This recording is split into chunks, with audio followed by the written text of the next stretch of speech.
আর এখনো বাজে রাত 7:30 আর এখনই রান্না করব।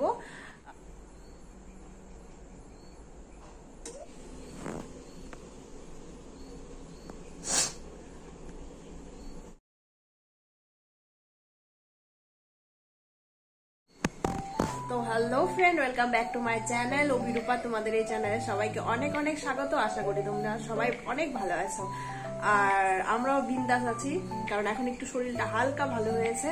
তো যাই হোক, আজকে ব্লগ বলতে তোমাদের সাথে একটা রেসিপি শেয়ার করব, সেটি হলো কচুর শাক। কচুর শাকের রেসিপি তোমাদের সাথে শেয়ার করব। আর এখনো বাজে রাত 7:30 আর এখনই রান্না করব। সন্ধ্যাবেলা এগুলো কেটে রেডি করে রেখেছিলাম, ভেবেছিলাম আর একটু আগে রান্না করব, কিন্তু এখন অনেকটা দেরি হয়ে গেছে, কারণ আয়েশাকে বই পড়ালাম তারপরে। তো এখন রান্নাটা করি তাহলে। এদিকে ভাত দেখো বসিয়ে দিয়েছি, আর এই যে আয়েশা দুষ্টামি করছে, দুষ্টুপুরি। এইদিকে এই যে বই খাতা ছড়িয়ে রেখেছে। আজকে দিনের বেলা একটু হালকা অসুস্থ ছিলাম, সেটা হলো পেটটা হালকা ব্যথা করছিল আর মাথাটা ঘুরাচ্ছিল।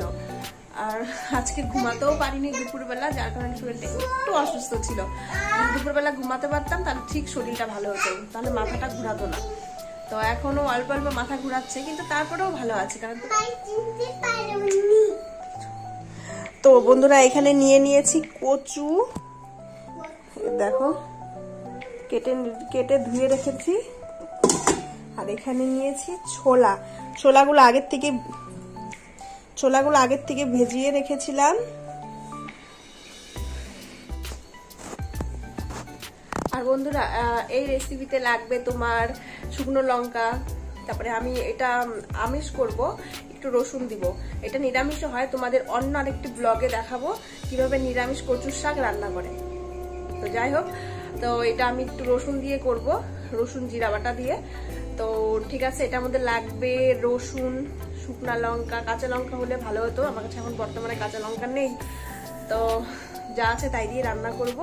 একটু চিনি লাগবে, লবণ তো লাগবে। তো ঠিক আছে, দেখতে থাকো।